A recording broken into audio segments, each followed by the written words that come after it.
The 50mm f1.8 is a very popular and diverse lens that's used in almost every genre of photography. And today I thought I'd share how you can squeeze every last drop out of a new location with this absolute gem of a lens. And at the end of the video, I'm even going to throw in a bonus tip about how you can use this specific lens to get the absolute best out of your woodland photography. Let me show you what I mean.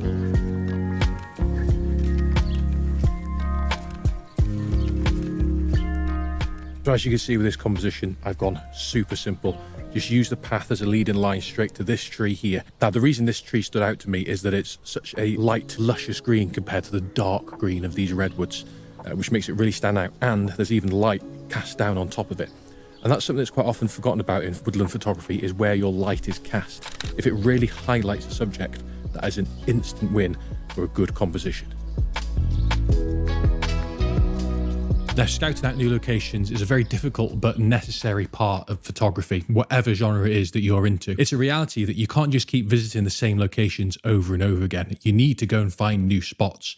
But those new spots throw up their own challenges because you have no idea what you're looking for. You don't even really know if it's going to be a good location for photography often. Now, personally, I believe that there's good photos to be had in absolutely any location if you look hard enough. There's also plenty of bad ones too, and trust me, this idiot found them. When visiting these new locations, there's actually a real challenge that can be quickly overcome by limiting yourself to just one focal length. So when I'm scouting in the area, one of the reasons I limit myself to one lens sometimes is because it forces me to look for specific compositions. When you first arrive at a new area, it can be often really hard to actually know what to look for. You're thinking, can this be a long shot? Can this be at a wide angle?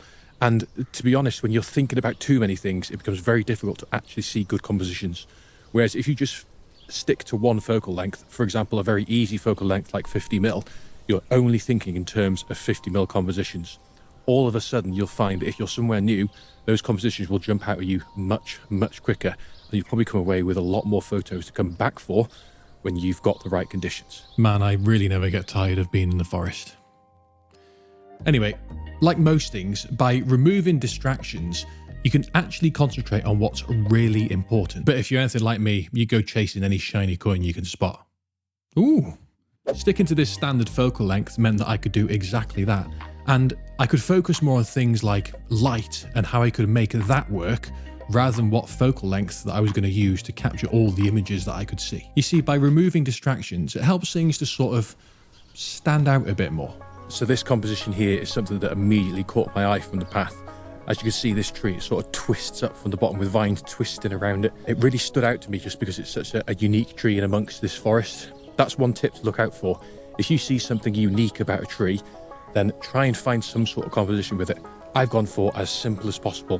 3 trees with my main one in the middle, just like that. That's definitely one to come back for when we get a bit of mist in here. By the way, if you feel like subscribing, then now would probably be a really good time to do it. As I'm sure you can imagine, being such a tiny channel, it's quite hard building up an audience, so if you want to follow along, you'd be more than welcome. Now, I did promise a bonus tip at the beginning of the video, didn't I? Okay, well, here goes. Woodland photography really suits fog and mist. Speak to any woodland photographer. If they love woodland photography, then they love fog and mist, because they create separation and they very much simplify a woodland scene. The problem with woodland photography is when you spot a character that you want to get a picture of, that's how I like to describe interest in trees, it very easily gets lost in the forest. It's quite literally hard to see the wood from the trees. That's a real problem with woodland photography. The other problem is that it's very difficult to catch mist and fog at the right time. It's either in the wrong location or when you can't actually get to the location. And in some parts of the world, fog and mist are very rare phenomena, even if you're in a very foresty area. The beauty of many prime lenses is that they have a very wide aperture.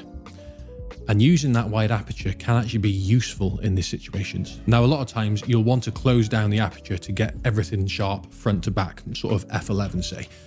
But the problem is that every distraction in the background and in the foreground is also in focus. Whereas if you open your aperture up even just a little bit, say between f4 and f2.8, that means that your subject is really sharp and in focus, but all the distractions are out of focus. And as I mentioned earlier, it's good to look for specific characters that really jump out at you in woodland photography, because you can build your image around them.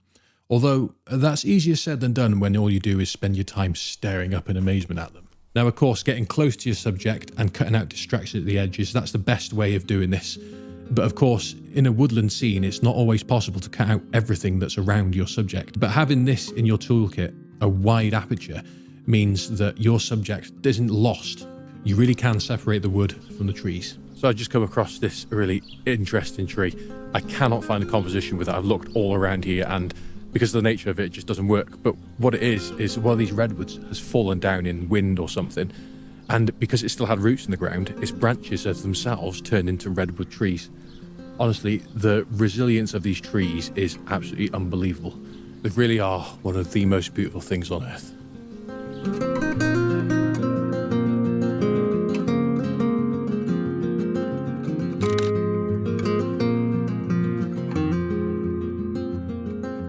Maybe next time I should spend less time rambling and more time concentrating on what compositions I get with a different focal length. But that's the beauty of scouting, is that I wasn't there to get a portfolio picture today. I was there to look for them in the future. Now, the beauty of this scouting method, where you just limit yourself to one focal length, means that you can log all sorts of different compositions in your mind that you can go back to later with all sorts of different focal lengths. If you see a scene where you think, this would be good for a wide angle, or you think, a long lens would be good for this scene, then you've always got the opportunity to go back later when the conditions are even better maybe, and you know you can go there with those scenes in mind. Now, this is just one tip, of course. It's not a rule. If you want to take all your lenses with you and just let yourself open to the world, that's absolutely fine. But personally, I find this a really useful method for getting the absolute best out of my scouting missions. It's so easy to be overwhelmed by choice and distraction, but simplifying both your images and your process, well, that's what will make you a good photographer. I'll see you next time.